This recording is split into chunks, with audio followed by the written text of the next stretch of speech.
আসসালামু আলাইকুম সবাইকে। আমি মোহাম্মদ শাহরিয়ার হোসেন, পড়াশোনা করছি রুয়েট কেমিক্যাল ইঞ্জিনিয়ারিং ডিপার্টমেন্টে। আজকে আমাদের থার্মোডাইনামিক্সের লেকচার 6। এই লেকচার 6টা আমরা শুরু করতে যাচ্ছি গামা দিয়ে। এই গামাটা কি?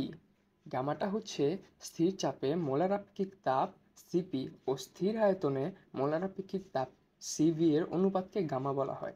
আমরা কি লাস্ট ক্লাসে পড়ছিলাম না যে সিপি মানে কি ও সিভি মানে কি? অর্থাৎ আমি সিপিকে সিভি দ্বারা যদি ভাগ করি, তাদের যে অনুপাতটা আসবে সেটা হচ্ছে আমার গামা। তো বিভিন্ন গ্যাসের ক্ষেত্রে সিপির মান আলাদা হয়, বিভিন্ন গ্যাসের ক্ষেত্রে সিভির মান আলাদা হয়। তো এই জন্যই এই গামার মানটা না কনস্ট্যান্ট না, এটা পরিবর্তন হতে পারে গ্যাসের উপর নির্ভর করে। তো আমরা বুঝলাম গামাটা কি। তো গামা কি কাজে লাগে? এটা কি খায় নাকি মাথায় দেয়? এটা অনেকের প্রশ্ন। গামা গামার মাধ্যমে আমরা তিনটি জিনিস জানতে পারি। একটি হচ্ছে গামার মাধ্যমে গ্যাসের আণবিক বিন্যাস সম্পর্কে জানা যায়। যেমন আমার এক পারমাণবিক মানবিক গ্যাসে গামা ইজ ইকুয়াল টু হবে 1.67, এবং এই মানটা কিভাবে আসছে আমরা নিচে কিন্তু দেখাবো। আর দুই পারমাণবিক গ্যাসের ক্ষেত্রে গামা ইজ ইকুয়াল টু হচ্ছে আমার 1.40। আবার বহু পারমাণবিক গ্যাসের ক্ষেত্রে আমার গামা ইজ ইকুয়াল টু হচ্ছে 1.33। আবার আমার 2 নম্বর পয়েন্ট হচ্ছে রুদ্ধ তাপীয় প্রক্রিয়ায় তাপগতীয়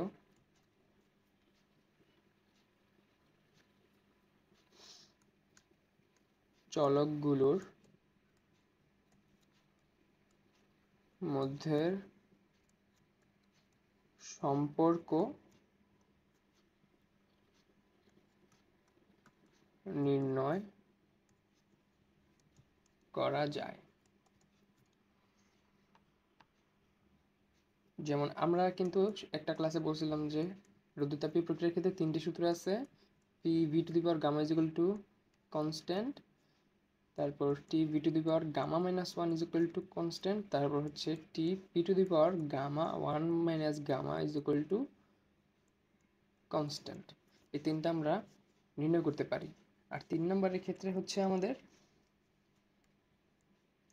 গ্যাসের শব্দের বেগ এর মান গামা এর উপর নির্ভর করে, এবং আমার গ্যাসের ওই শব্দের বেগের যে সূত্রটা সেটা হচ্ছে v is equal to root over gamma t by rho. এখন এই গামাটা হচ্ছে ওই গ্যাসের গামার মান, পি হচ্ছে ওই গ্যাস কতটুকু প্রেশার ক্রিয়েট করতেছে তার মান, এবং রো হচ্ছে ওই গ্যাসের ঘনত্ব। তো আমরা বুঝলাম যে আমাদের এই গামাটা কোন কাজে লাগে? তিনটি কাজে লাগে। গামার মাধ্যমে আমরা গ্যাসের আণবিক সম্পর্কে জানতে পারি, এবং রুদ্ধতাপীয় প্রক্রিয়ায় যে আমাদের তাপগতীয় চলকগুলোর মধ্যেকার যে সম্পর্ক তা আমরা নির্ণয় করতে পারি। গ্যাসের শব্দের বেগের মান গামার উপর নির্ভর করে। তো এই গামার তাৎপর্যটা আমরা বুঝলাম। তো এই সিপি বাই সিভি এই গামার মানটা কিভাবে নির্ণয় করে? এক পারমাণবিক দ্বিপারমাণবিক বহুপারমাণবিক গ্যাসের ক্ষেত্রে আমরা সিপি সিভির মান কিভাবে নির্ণয় করব, সাথে গামার মান কিভাবে নির্ণয় করব? আমরা কি লাস্ট ক্লাসে লিখছিলাম যে একটা সূত্র CP is equal two CV is equal two, আগে সিভি ছিল কি আমার F/2 আর, আর আমার সিপি ছিল F/2 আর এর সাথে আরেকটা আর যোগ। তো এখানে আমার সিভি কি হবে F/2 আর, সিপি হবে F/2 আর প্লাস আর। আর গামা কি? আমার গামা হচ্ছে আমার সিপি বাই সিভি। স্বাধীনতার মাত্রা এফ। এক পারমাণবিক গ্যাসের ক্ষেত্রে স্বাধীনতার মাত্রা হচ্ছে 3। এটা কিভাবে? এটা আমরা চ্যাপ্টার 10 অর্থাৎ ফিজিক্স ফার্স্ট পেপার চ্যাপ্টার 10 আদর্শ গ্যাস ও গ্যাসের গতিতত্ত্বে আমরা এই জিনিসটা প্রমাণ করি। তো তোমাদের এখন যারা এটা জানো না, তা আপাতত তোমরা এতটুকুই মাথায় রাখো। এক পারমাণবিক গ্যাস যেমন হিলিয়াম আর আর্গনের ক্ষেত্রে স্বাধীনতার মাত্রা হচ্ছে 3। দ্বিপারমাণবিক গ্যাসের ক্ষেত্রে অক্সিজেন হাইড্রোজেন ও নাইট্রোজেন গ্যাসের ক্ষেত্রে স্বাধীনতার মাত্রা হচ্ছে আমার 5, এবং বহুপারমাণবিক গ্যাস যেমন কার্বন ডাই অক্সাইড, মিথেন অথবা অ্যামোনিয়া এসবের ক্ষেত্রে হচ্ছে আমার 6। তো আমি সিভি যদি নির্ণয় করি, আমার স্বাধীনতার মাত্রা কি এখানে 3/2 আর আর এখানে একটা আর যোগ হয়েছে, আমার মোট হবে 5/2। আর আমি মুখে মুখে ক্যালকুলেশন করতেছি, তোমরা নিজেরা চাইলে যখন বুঝো নাই তারা হাতে হাতে একটু ক্যালকুলেশন করে দেখিও। তো এখানে আমার সিভির মান হবে 5/2 আর এখানে আমার সিভির মান হবে কি, এক যোগ করলে 7/2 আর আর এখানে আমার যেহেতু 6, তো আমি 6/2 কত, 3, আর এখানে যেহেতু একটা আর যোগ হবে তাই এটা হবে 4R। তো সিপি/সিভি এর যে মানটা হবে, যদি 5, সরি আমি ক্যালকুলেশন করে এটা যদি একটা ক্যালকুলেশন করে দেখাই, একটা ক্যালকুলেশন আমার 5/2 আর হচ্ছে 3/2, আমার কি আসে 5/3, এখান থেকে আমি পাই 1.67। তো এটা হচ্ছে আমার 1.67। তো সিমিলারলি আমি যদি এভাবে এটার করি, ক্যালকুলেশন করি, তখন আমার মান আসবে 1.40। আর এটাও সিমিলারলি যদি আমি ক্যালকুলেশন করি, আমার মান আসবে 1.33।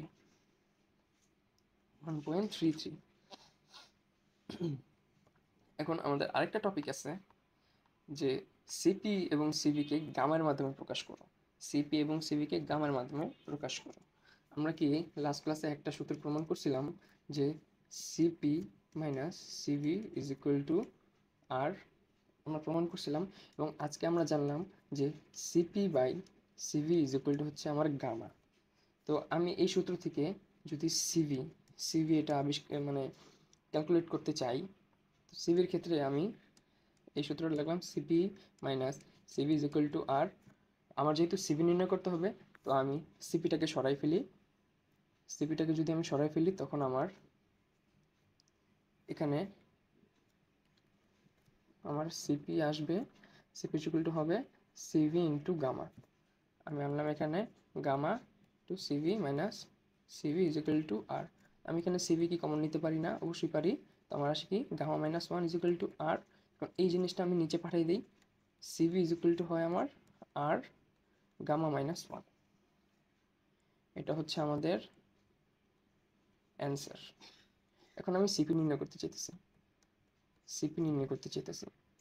আমাদের কিন্তু এখানে দেওয়া আছে সিপি মানে কি, দেওয়া আছে না? সিপি মানে হচ্ছে আমার সিভি ইন্টু গামা। তো আমি সিভির মান মাত্র পাইলাম, এটা কি ছিল আর গামা মাইনাস 1 ইন্টু গামা। তো আমার সিপি আসে গামা আর গামা মাইনাস 1। আমাদের হচ্ছে সিপির এই সূত্র, তো এটা সহজে মনে রাখা যায়। যেমন আমি যদি সিভি মনে রাখি, আমার সিপি মনে থাকবে, কারণ সিভি হচ্ছে আর বাই গামা মাইনাস 1, আর সিপি হচ্ছে আর বাই গামা মাইনাস 1 এর সাথে আরেকটা গামার গুণফল। তো সিপি আর সিভি কি আমরা বুঝলাম, আর সিপি আর সিভির মধ্যে যে মধ্যকার রিলেশন, গামায়ের রিলেশনটা, সেটা আমরা আজকে প্রমাণ করলাম। তো রুদ্রতাপীয় প্রক্রিয়ায় আমাদের তিনটা সূত্র থাকে না? রুদ্রতাপীয় প্রক্রিয়ার তিনটা সূত্র আমার হচ্ছে PV to the power gamma is equal to constant, তারপর আমার TV to the power gamma minus 1 is equal to constant, তারপর আমার TP gamma gamma minus 1 is equal to constant. এই তিনটা সূত্র থাকে না? এই তিনটা সূত্র এখন আমরা প্রমাণ করব। তো তার আগে এই তিনটা সূত্র প্রমাণ করার আগে প্রথম সূত্র যেটা প্রমাণ করবো তা হচ্ছে আমার PV to the power gamma, এটার প্রমাণ। আমার কাছে এখানে একটা সিলিন্ডার আছে, সিলিন্ডার ঘর্ষণবিহীন পিস্টন আছে। এখানে আমার ধরো গ্যাস আছে, এন মোল গ্যাস আছে। তো আমার রুদ্রতাপীয় প্রক্রিয়ায় পি, ভি, টি এই তিনটেই কিন্তু পরিবর্তনশীল।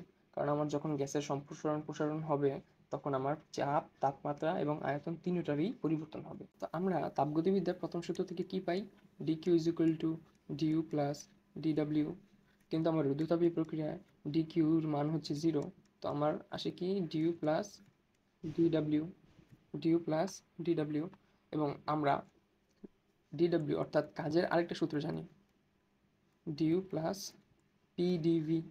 এখন ভাই অনেকের মাথায় প্রশ্ন আসতে পারে যে ভাইয়া এটা তো সমচাপ প্রক্রিয়াকৃত কাজ, তোমার সাথে আমিও কিন্তু একমত। কিন্তু তুমি যে কোনো তাপগতীয় প্রক্রিয়ায় কাজের ক্ষেত্রে এই আয়তনের পরিবর্তনের সাথে যদি চাপের গুণফল করো তোমার কাজটা আসে, তো এটা আমি চাইলে এখানে ইউজ করতে পারি, এখানে আমি এটা ইউজ করতে পারি, আমার কোনো সমস্যা দিবে না। শুধুমাত্র সমায়তন প্রক্রিয়া যেহেতু কাজ হয় না, তো এখানে এই সূত্রটা খাটাইলে কোনো লাভ নেই, কারণ আমার তখন আয়তনের পরিবর্তন তো 0। তো আমরা লাস্ট ক্লাসে একটা সূত্র কিন্তু প্রমাণ করছিলাম যে ডিউ হচ্ছে আমার F/2 nRT, এবং আমরা ডিউকে আরেকভাবে লিখতে পারি NCV/dt। তো আমার এখানে যেহেতু এখানে দেখো আমার গামা আছে, গামার সম্পর্ক কিসের সাথে? সিপি এবং সিভির সাথে। তো আমি এখানে সিভির জন্য এই ডিউ সূত্রটা পরিবর্তন করলাম, আনলাম কি NCV/dt plus PdV is equal to 0। এখন আমার এখানে পিআরভি এর সূত্র না, পিআরভি এর কিন্তু সূত্র, এই পিআরভি এর সূত্রে কি আমার টি আছে? আমার কিন্তু টি নাই। তো টি না থাকলে আমি টিটাকে যে কোনোভাবে চাইতেছি ভাগাই দিতে। তো ভাগাই দেওয়ার ক্ষেত্রে আমরা কিন্তু একটা সূত্র জানি যে যে কোনো প্রক্রিয়ার ক্ষেত্রে আদর্শ গ্যাসের একটা সূত্র PV is equal two nRT, PV is equal two nRT. আমার যেহেতু এই জিনিসটা আমরা জানি, তো আমি এটা একটু মুছে দিলাম, PV is equal two nRT. তো এই রুদ্ধতাপীয় প্রক্রিয়ায় আমাদের পিআরভি দুইটাই কিন্তু পরিবর্তনশীল, একটা কিন্তু কনস্ট্যান্ট না, একটাও কনস্ট্যান্ট না। পিভি এর ক্ষেত্রে আমার একটাও কনস্ট্যান্ট না।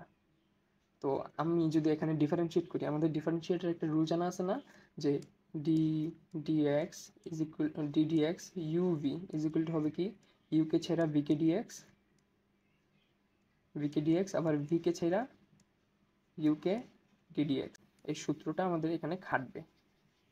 সূত্র যেহেতু আমরা জানি, আমি ধরে নিলাম তোমরা জানো, আর না জানলে সমস্যা নেই, আপাতত শিখে রাখো যে আমি এখানে ভিকে ছেড়া আমি এখানে উভয়পক্ষে ই করবো, টি এর সাপেক্ষে ডিফারেন্সিয়েট করবো, যেহেতু আমার টি ভাগাইতে হবে, তো আমি ডিটি নির্ণয় করতে চাইতেছি।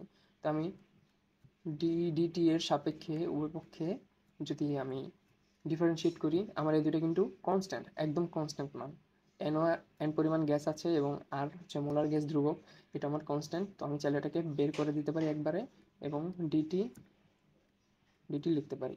তো এটার মান হবে আমার 1, এবং আমি এখানে সূত্র খাটাবো P into dV dT plus V into dP dT is equal to হবে আমার এন আর। তো আমি চাইলে কি ডিটি এর পাশে পাঠিয়ে দিতে পারি না? অবশ্যই পারি। তখন আমার আসে PdV, plus VdP is equal to n R dT. এখন আমি যেহেতু ডিটির মানটা নির্ণয় করতে চাইতেছি, তো আমি ডিটিটা এক পাশে রাখি আর বাকিটা অন্য পাশে পাঠিয়ে দিই। DT PdV plus VdP n R. তো এই মানটা আমি এখানে বসাই দিই, এই মানটা আমি এখানে বসাই দিই, এই মানটা আমি এখানে বসাইয়া দিই। আমার ছিল কি এন সিভি ডিটি কি PdV plus VdP n R plus PdV is equal to 0। এখন একটা জিনিস খেয়াল করবা, আমার কিন্তু এই এনসিভি এটা কিন্তু উপরেরটার সাথে গুণ, তো আমি কিন্তু এন আর এন ক্যান্সেল করে দিতে পারি, আমার এন আর এন ক্যান্সেল হয়ে গেল, আমার এন আর এনের কোনো কাজ থাকলো না, মানে মূল সংখ্যার কোনো কাজ থাকলো না। তো আমি যদি পুরোটা একবারে গুণ করে দিই, এবং আরটা যদি আমি এই সাইডে পাঠিয়ে দিই, তো আমার ফুল ইকুয়েশনটা দাঁড়ায়, তোমার হাতে কলমে নিজে থেকে করে আমি এক লাইন গ্যাপ করে দিতেছি, Cv PdV plus CV VdP plus R PdV is equal to 0। কারণ আমরা কিন্তু জানি আর মানে কি, আর মানে হচ্ছে সিপি মাইনাস সিভি। আমি আর এর মানটা এখানে বসাই দিই, CV PdV plus CV VdP plus R এর মান কি সিপি পিডিভি, একবার লিখি CV PdV is equal to 0। এখন আমার এই জিনিসটা ক্যান্সেল হয়ে যায় না, এই জিনিসটা আর এই জিনিসটা আমার ক্যান্সেল হয়ে যায়, তো আমি এটা ক্যান্সেল করে দিলাম, এবং আমি নেক্সট লাইনে লিখলাম কি CV VdP plus CP PdV. এখন আমরা কিন্তু জানি যে গামা মানে কি, আমার CP by CV is equal to হচ্ছে gamma, CP by CV is equal to হচ্ছে আমার গামা। তো আমি যদি সিপির নিচে একটা সিভি আনতে পারি, আমার কিন্তু গামা আসে না। তো আমি উভয়পক্ষে যদি সিবি দ্বারা ভাগ করে দিই, উভয়পক্ষে যদি আমি সিবি দ্বারা ভাগ করে দিই, সিবি আর সিবি কাটা গেল, আমার থাকে ভিডিপি, সরি, আমার থাকে ভিডিপি প্লাস আসে একটা gamma into PdV is equal to 0।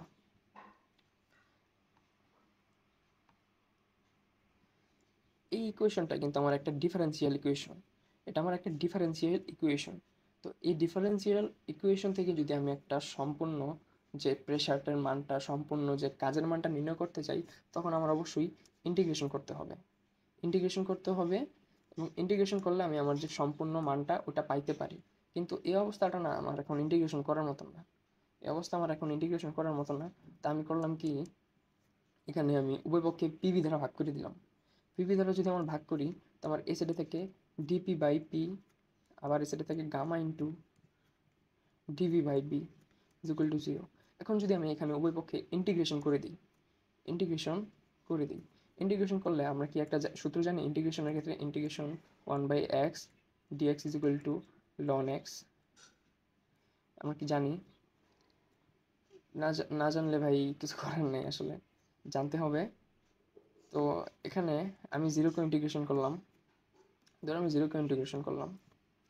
এখন আমাদের ইন্টিগ্রেশনের ক্ষেত্রে না একটা কনস্ট্যান্ট মান আসে, একটা কনস্ট্যান্ট মান আসে, আমাদের একটা কনস্ট্যান্ট দিতে হয়। যদি সেটা লিমিট ছাড়া ইন্টিগ্রেশন হয়, আমার একটা লাস্টে সি দিতে হয়।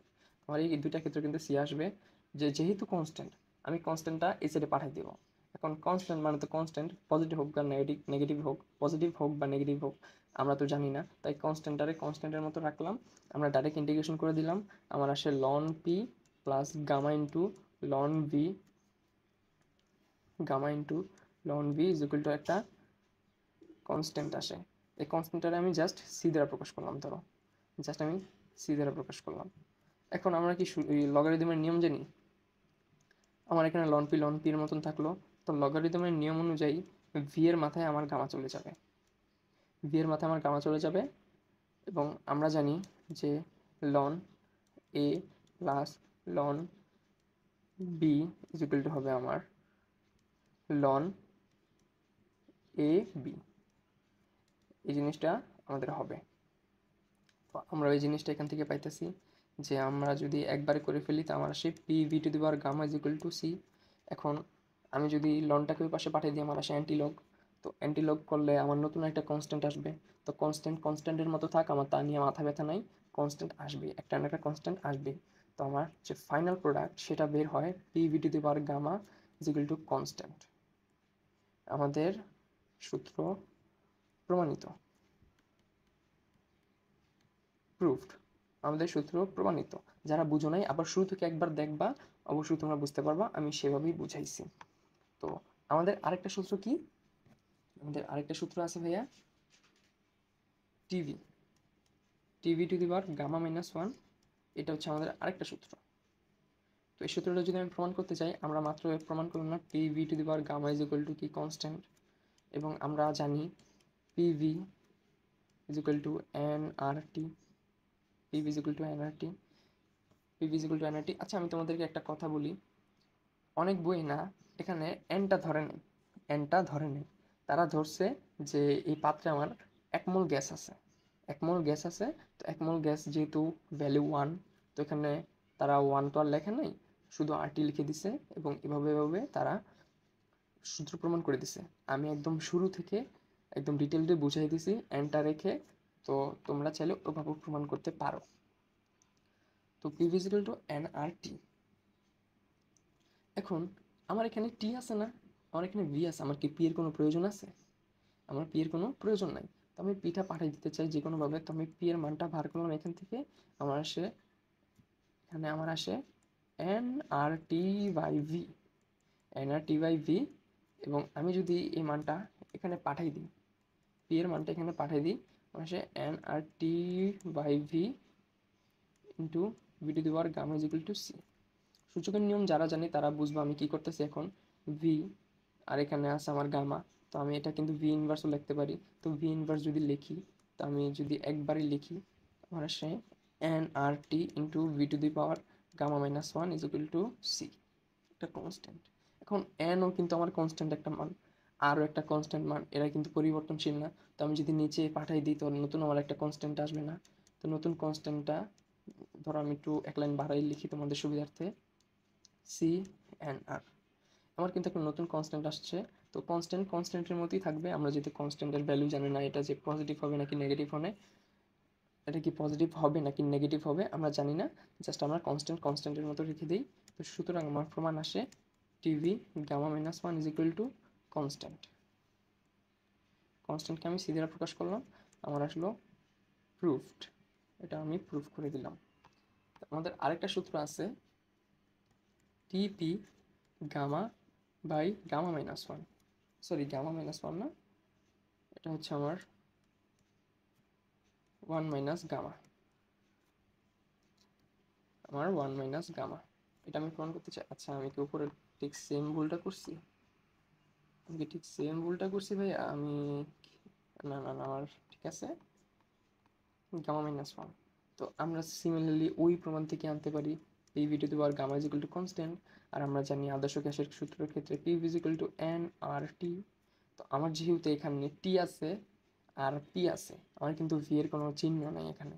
তো আমি ভিটা পাঠিয়ে দিতে চাই, তো আমি ভি এর ভ্যালুটা নির্ণয় করলাম n R T by P.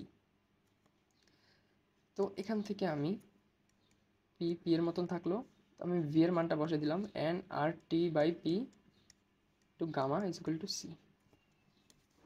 আমার কি আসে পি ডট আমার ভি এর মানটা to the power gamma is equal to C. তো আমরা সেই সূচকের নিয়ম থেকে, আচ্ছা আমি একটু এক লাইন ভেঙে করি, আমার কি গামাটা এটার উপরে আর এটার উপরে আসে না? তা আমি যদি এটা করে দিই, একদম আলাদা করে দিই, এই মাইনাস গামাটা কীভাবে আসছে ভাই আমাকে জিজ্ঞাসা করবে না, তোমরা জানো এটা কীভাবে আসছে। আর যদি না জানো ভাই এটা তোমার দোষ, তোমার এটা জানা দরকার। সূচকের নিয়ম ইন্টারমিডিয়েটের পর সূচকের নিয়মটা জানা দরকার, অবশ্যই দরকার। তোমার n R to the power gamma T to the power gamma is equal to C. যেহেতু এটা আমার একটা কনস্ট্যান্ট মান, তো এটা আমি সির নিচে পাঠালে আমার আরেকটা কনস্ট্যান্ট আসবে। তো আমার এটা নিয়ে মাথা ব্যথা নাই, আমার আসে কি P one minus gamma into T to the power gamma is equal to আমার একটা নতুন কনস্ট্যান্ট সি আসে। তো এখন আমরা কি জানি যে ফোর স্কোয়ারকে যদি আমি ফোর বানাইতে চাই তাহলে আমি তিনটা ওয়ে করতে পারি, তিনটা ওয়েতে করতে পারি। হয়তো আমি হাফ দ্বারা গুণ করতে পারি, নয়তো আমি ফোর স্কোয়ারকে আবার ফোর দ্বারা ভাগ করতে পারি, নয়তো আমি বর্গমূল করে দিতে পারি ফোর স্কোয়ারকে। এই দুটো কিন্তু সেম ওয়ে, দুইটা সেম ওয়ে। অনেক বইয়ে হাফ দ্বারা পাওয়ার করে দিছে, হাফ পাওয়ার করে দিছে, আবার অনেক বইয়ে এ রুট করে দিছে। তো আমি এখানে রুট করলাম, ধরো আমার গামার রুট করলাম আমি, gamma root P one minus gamma into gamma T to the power gamma is equal to C. Gamma gamma cancel, তো আমি টিটা সামনে আনলাম, আর গামার ভ্যালুটা কি ওয়ান বাই গামা, রুট গামার ভ্যালুটা কি ওয়ান বাই গামা।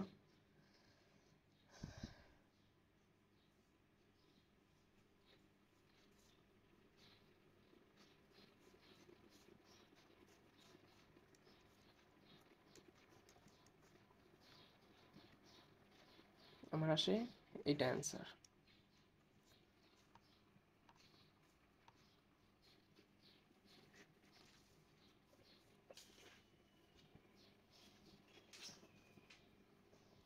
সরি ভাই, আমি আসলে একটু তাড়াহুড়ো করতে গিয়ে এটা একটু ভুল উঠে ফেলছিলাম, সরি সরি, তোমরা একটু কারেকশন করে নাও। One minus gamma by gamma হবে, এটা one minus gamma by gamma হবে।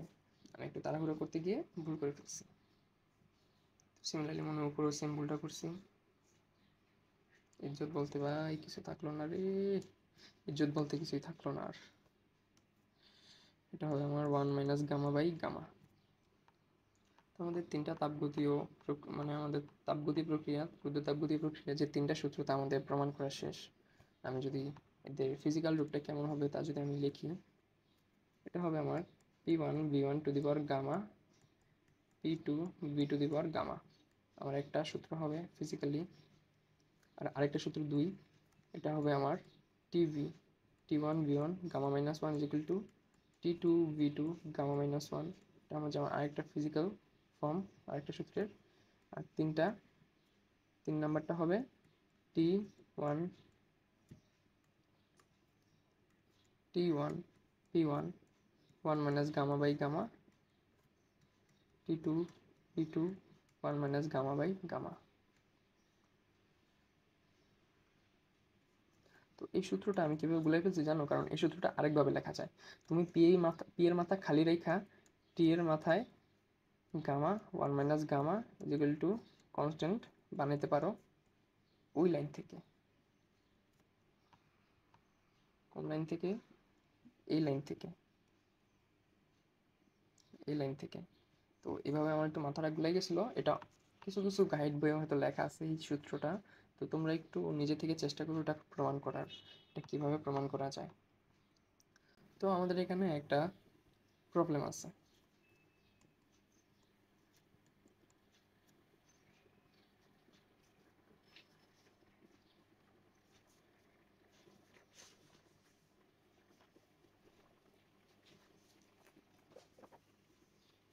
আমার এখানে একটা প্রবলেম আছে।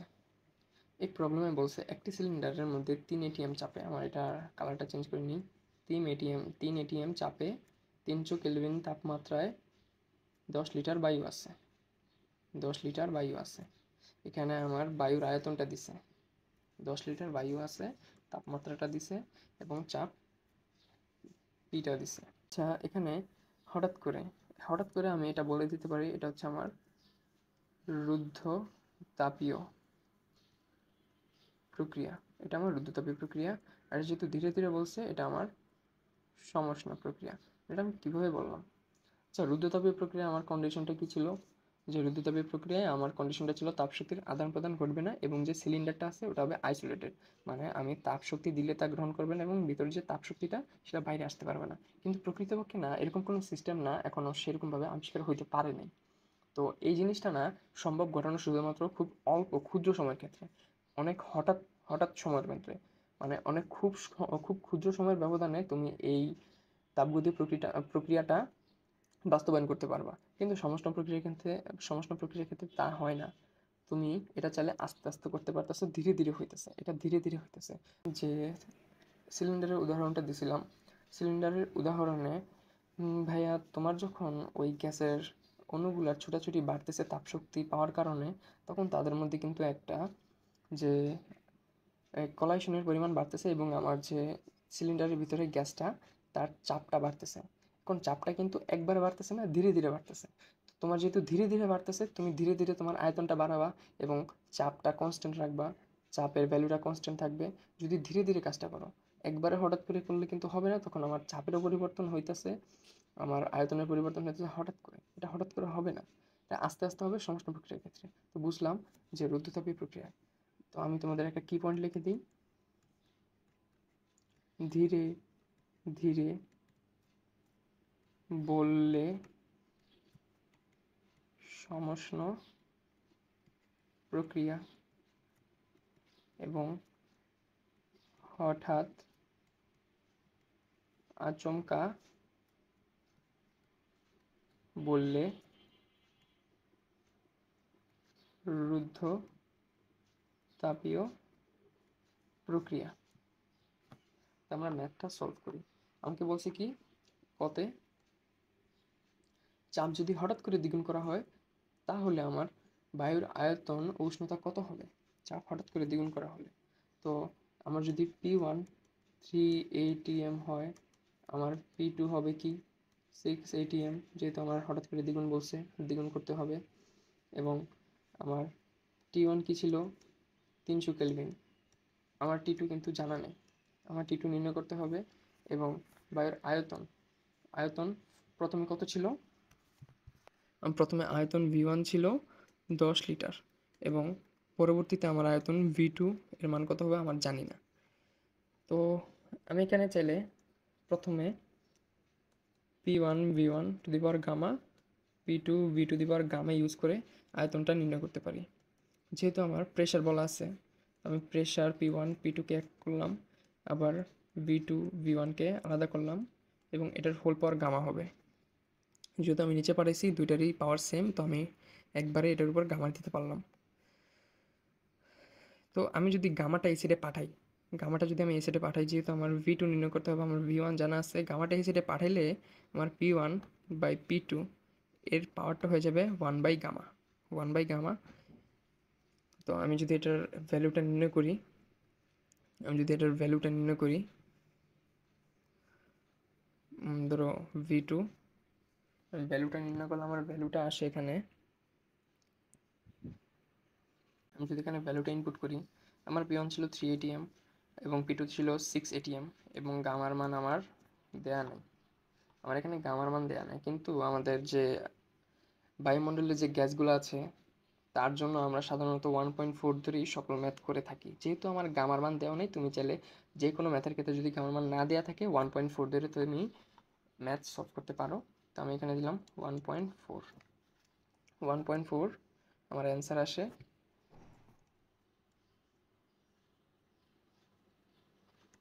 v1। আমি এখানে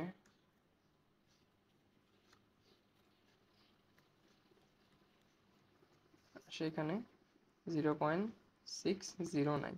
এখন আমার v2 কত হবে? 0.609 ইন্টু v1। আমার মান আসবে এতে 10 লিটার ছিল,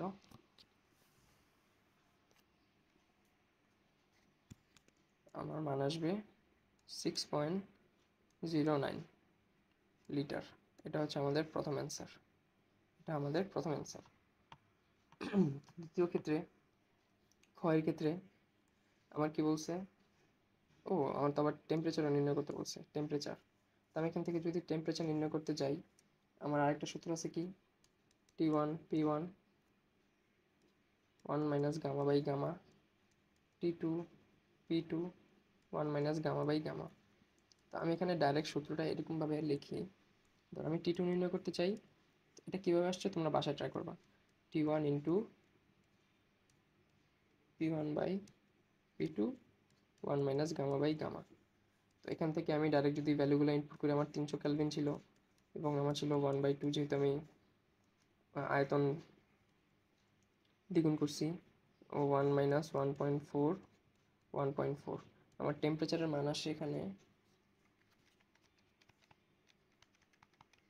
আমার 365.70 কেলভিন। আমাদের আরেকটা অ্যান্সার। এখন আমার ক্ষয় বলছে কি, চাপ খুব ধীরে ধীরে দ্বিগুণ করা হলে আয়তন উষ্ণতা কত হবে? এটার আমি অ্যান্সার একটা আগে বলে দিতে পারি। উষ্ণতা T1 যদি 300 কেলভিন হয়, T2 is equal two what? আমার T2 ইজ ইকুয়াল টু হবে 300 কেলভিন। আমার T2 কিন্তু 300 কেলভিন হবে। সমষ্ণ প্রক্রিয়ায় চাপ খুব ধীরে ধীরে দ্বিগুণ করছি, তো সমষ্ণ প্রক্রিয়া আমার টেম্পারেচার অলওয়েজ সেম থাকবে। তো আমার T1 যদি 300 কেলভিন থাকে, T2 আমার 300 কেলভিন হবে। তাই আমার এখানে এই কোনো পরিবর্তন হবে না। আমি T2 300 কেলভিন লিখে দিতে পারি অথবা বাংলায় লিখে দিতে পারি। যেহেতু সমষ্ণ প্রক্রিয়া, তাই এখানে তাপমাত্রার কোনো পরিবর্তন হবে না। মানে চাপ দ্বিগুণ করার পরেও আমার উষ্ণতা হবে 300 কেলভিন। তো আমি এখানে আবার আয়তন নির্ণয় করতে চাইতেছি। আমার আয়তন P1 V1 P2 V2, এটা হচ্ছে সমষ্ণ প্রক্রিয়ার ক্ষেত্রে সূত্র। আমার আয়তন কত হবে, V2 কত হবে? V2 হবে আমার P1 by P2 into V1। এটার আমার অ্যান্সার কত হবে? P1 এর মান আমি দ্বিগুণ করছি 10 লিটার সমান আমার 5 লিটার। এটা আমার আরেকটা অ্যান্সার। তো বুঝলা এটা কেন 300 কেলভিন হয়েছে? সমষ্ণ প্রক্রিয়ায় তাপমাত্রার কোনো পরিবর্তন হবে না, তাই পরবর্তী তাপমাত্রাও 300 কেলভিন হবে। শেষ, সোজা কথা। আমাদের নেক্সট ম্যাথে বলছে আমার 27 ডিগ্রি সেলসিয়াস তাপমাত্রায় কোনো নির্দিষ্ট পরিমাণ গ্যাস হঠাৎ প্রসারিত হয়। এই যে হঠাৎ মানে কি, রুদ্ধতাপীয়। হঠাৎ প্রসারিত হয়ে দ্বিগুণ হয়েছে।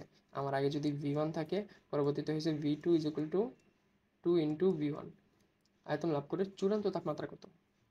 তো আমরা এখানে বলি আদি আয়তন ইজ ইকুয়াল টু, যদি V1 হয়, শেষ আয়তন হবে আমার V2 is equal two 2V1। তো আমার বলছে কি, প্রথম T1 তাপমাত্রা হচ্ছে 27 ডিগ্রি সেলসিয়াস। এখন সেলসিয়াসকে ফারেনহাইটে যদি তুমি নিতে চাও, সেলসিয়াসকে যদি তুমি কেলভিনে নিতে চাও, তার সাথে 273 যোগ করতে হবে। 273 যোগ 27 ইজ ইকুয়াল টু হয় আমার 300 কেলভিন। আমার কিন্তু সর্বদা কেলভিনে ম্যাথ করতে হবে। কেলভিন আমার SI একক। আমার এসআই এককে ম্যাথ না করলে আমার ম্যাথ ভুল হবে, তো আমার এখানে গামার মান কিন্তু দেওয়া আছে 1.4, 1.4 আমার গামার মান দেওয়া আছে। তো আমরা জানি কি, আমরা জানি TV gamma minus one is equal to constant. তো এখান থেকে আমরা ওই যে সূত্রটা পাই T1 V1 gamma minus one, তারপর T2 V2 gamma minus one. তো এখান থেকে আমি বের করতে চাইতেছি চূড়ান্ত তাপমাত্রা আমার টি টু। তো টি2টা আমি এখানে রাখলাম, এই জিনিসটা আমি এখানে পাঠিয়ে দিলাম। T1 আগে থেকে গুণ আছে, তো V1/V2, এবং আমার যেহেতু পাওয়ার সেম, তো আমি পাওয়ার একবারে মাথায় দিয়ে দিতে পারি গামা মাইনাস ওয়ান। তো T1-এর মান আমার কত ছিল 300 কেলভিন, V1-এর মান আমার কত, ধরো V1-এর মান আমার V1, এবং V2-এর মান কত ছিল 2V1, আর গামার মান 1.4 - 1। তো আমার ভি কাটা, ভি আর ভি কাটা আমার থাকে 1/2, এবং আমি যদি সম্পূর্ণ গুছিয়ে লিখি 300 ইন্টু 1/2 0.4। এখন এটা ক্যালকুলেশন করে অ্যান্সার নির্ণয় করো, এবং তোমার অ্যান্সার আসবে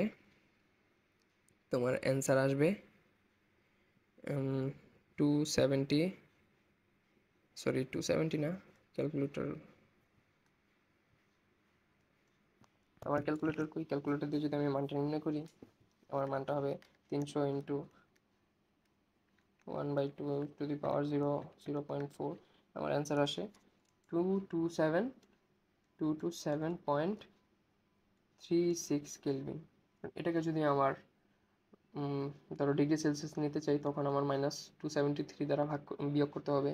তো আমি এটা যদি ডিগ্রি সেলসিয়াসে নিই, আমার 273 দ্বারা যদি আমি বিয়োগ করি, 273 বিয়োগ করলে আমার ডিগ্রি সেলসিয়াসের মান আসে ধরো 45.64 ডিগ্রি সেলসিয়াস।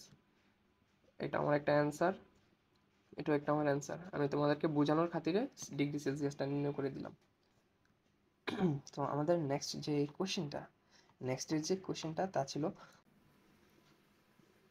তো আমাদের পরবর্তী ম্যাথ থেকে বলা আছে প্রমাণ তাপমাত্রা ও চাপে। আমি মার্ক করে দিলাম প্রমাণ কথাটা আমাদের ইম্পর্টেন্ট, এখানে প্রমাণ কথাটা ইম্পর্টেন্ট। প্রমাণ তাপমাত্রা ও চাপে কোনো গ্যাসের রুদ্ধতাপীয় প্রক্রিয়ায় 2.5 গুণ আয়তন প্রসারিত মানে আয়তন বাড়ছে।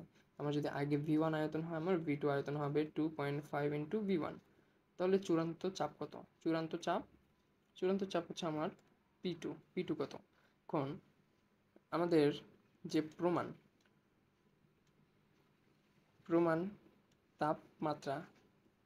প্রমাণ তাপমাত্রা হচ্ছে 273 কেলভিন। আমাদের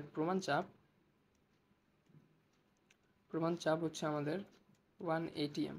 কারণ 1 atmকে যদি আমি প্যাসকেলে নিতে চাই বা নিউটন পার মিটার স্কয়ার নিতে চাই, তখন আমার ভ্যালুটা আসে 0.13 into 10⁵ newton per metre square. কারণ প্রমাণ তাপচাপকে, এটা আমাদের কিন্তু ওই চ্যাপ্টার 10-এর পড়া, তো যারা পড়ো নেই আপাতত মাথায় রাখো এতটুকুই। যদি আমার কিন্তু এখানেও যদিও আমার তাপমাত্রাটার কোনো প্রয়োজন নাই, কারণ আমার সম্পর্কটা হবে পি আর ভি এর। আমার পি এর মান দেওয়া আছে আর ভি এর মান দেওয়া আছে, তো আমার যে P2 এর মানটা নির্ণয় করতে হবে।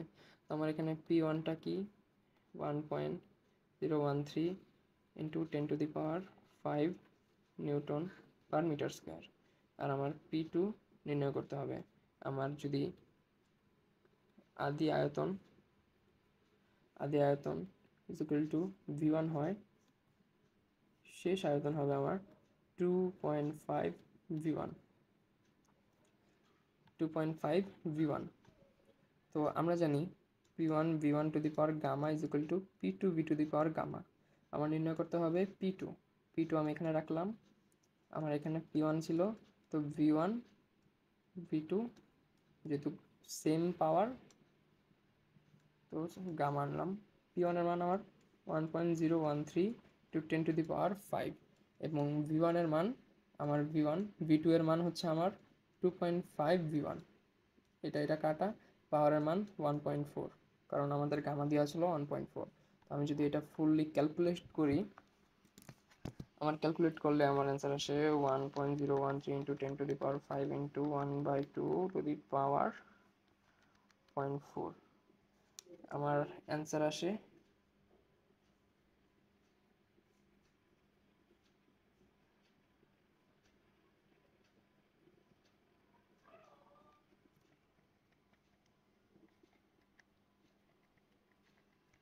আমার অ্যান্সার আসে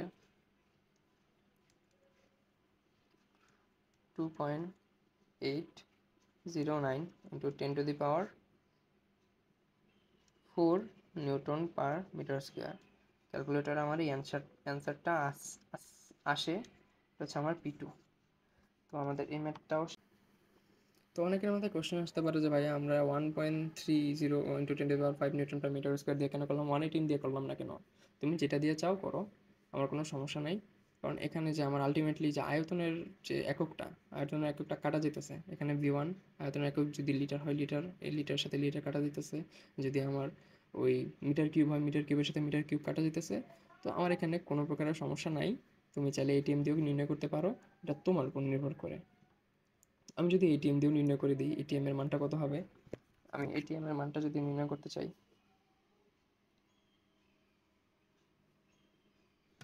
এটিএম এ হবে 1/2.5 ইন্টু টু দি পাওয়ার 1.4। আমার এটিএম এর মান আসে আমার 0.22725 এটিএম। তুমি চাইলে এটিএম এ নির্ণয় করতে পারো, প্যাসকেলও নির্ণয় করতে পারো, এটা তোমার উপর নির্ভর করে। তারপর আমাদের নেক্সট ম্যাথ কোথায়? নিচে, হ্যাঁ। পিস্টনযুক্ত একটি সিলিন্ডারে কিছু গ্যাস আবদ্ধ আছে। গ্যাসের চাপ এত স্থির রেখে, এটা আমার স্থির রাখলাম, পি স্থির রেখে ধীরে ধীরে 800 জুল তাপশক্তি সরবরাহ করে 1200 জুল কাজ সম্পাদিত হয়। 1200 জুল কাজ সম্পাদিত হয়, ধরো এটা আমার ডেল ডাব্লিউ। এটা আমাদের কিন্তু ওই যে del Q del U plus del ডাব্লিউর একটা ম্যাথ। কারণ আমি কীভাবে বুঝলাম, এখানে আমার অভ্যন্তরীণ শক্তি নির্ণয় করতে বলছে, অভ্যন্তরীণ শক্তির পরিবর্তন নির্ণয় করতে বলছে। তোমার এখানে ডেল ডাব্লিউ দেওয়া আছে না, 1200 জুল, আর আমার গ্যাসের চাপ পি কত ছিল, 400 প্যাসকেল, এবং আমার ধীরে ধীরে 800 জুল তাপশক্তি, ডেল কিউ আমার হচ্ছে 800 জুল কাজ সম্পাদিত করছে। গ্যাসের আয়তন নির্ণয় করো, গ্যাসের আয়তন নির্ণয় করো। তো আমরা জানি কি যে del W is equal to P del V, আমরা জানি কি del W is equal to P del V. তো আমার এটা কি আয়তনের পরিবর্তন, আমাদের কিন্তু আয়তনের পরিবর্তন নির্ণয় করতে বলছে। তো আয়তনের পরিবর্তন হচ্ছে ডেল ভি। আমি পিকে ডেল ডাব্লিউ, আমি ডেল ডাব্লিউর নিচে পি পাঠিয়ে দিলাম। ডেল ডাব্লিউ কত ছিল আমার 1200, আমার প্রেশার কত 400, তো আমার কত আসছে 3 মিটার কিউব। 3 মিটার কিউব, এটা আমার এসআই একক, 3 মিটার কিউব। তো আমার অভ্যন্তরীণ শক্তির পরিবর্তন নির্ণয় করতে বলছে। আমরা তাপগতিবিদ্যার সূত্রতে কী পাই, del Q is equal to del U plus del W. তো ডেল কিউ আমার কত ছিল 800 জুল, আমার ডেল ইউ জানা নাই, ডেল ইউ আমার নির্ণয় করতে হবে। আমার ডেল ডাব্লিউ কত ছিল 1200 জুল, তো আমার del U is equal to কত হবে -400 জুল। অভ্যন্তরীণ শক্তির পরিবর্তন আমার -400 জুল। এখন মাইনাস কেন হলো? তাপশক্তির পরিমাণ বেড়ে গেছে। এখানে ঋণাত্মক চিহ্ন দ্বারা কি বুঝাইতেছে? ভাইয়া? এখানে ঋণাত্মক চিহ্ন দ্বারা বুঝাইতেছে যে আমার সমচাপ প্রক্রিয়ায় গ্যাসের অভ্যন্তরীণ শক্তিটা হ্রাস পাইছে, অর্থাৎ আমার গ্যাসের অভ্যন্তরীণ শক্তি দ্বারা কিছুটা কাজ আরও হয়েছে। আমার 800 জুল তো ছিল, তার সাথে আমার গ্যাসের 400 জুলও আইছে, মানে গ্যাসের অভ্যন্তরীণ 400 জুল আইছে। তো অভ্যন্তরীণ 400 জুল মিলেই আমার 1200 জুল কাজ হয়েছে, অর্থাৎ আমার তাপশক্তিরও কাজ হয়েছে, আমার অভ্যন্তরীণ শক্তি কিছু হ্রাস পেয়েও কাজ হয়েছে। তো আজকে আমরা অনেকগুলো ম্যাথও করলাম, এবং আমরা রুদ্রতাপীয় প্রক্রিয়ার যে তাপগতীয় চলকের সাথে যে সম্পর্ক তা নির্ণয় করলাম, প্রমাণ করলাম, এবং আমরা গামা কি তা বুঝলাম। আমাদের নেক্সট ক্লাসে আমরা দ্রুতাপীয় প্রক্রিয়া এবং সংমিশ্রণ প্রক্রিয়া কৃত কাজ কীভাবে নির্ণয় করে তা প্রমাণ করব, এবং অনেকগুলো ম্যাথ করব। তো আজকের জন্য ক্লাস এতটুকুই। সবাইকে শেষ পর্যন্ত থাকার জন্য অনেক অনেক ধন্যবাদ।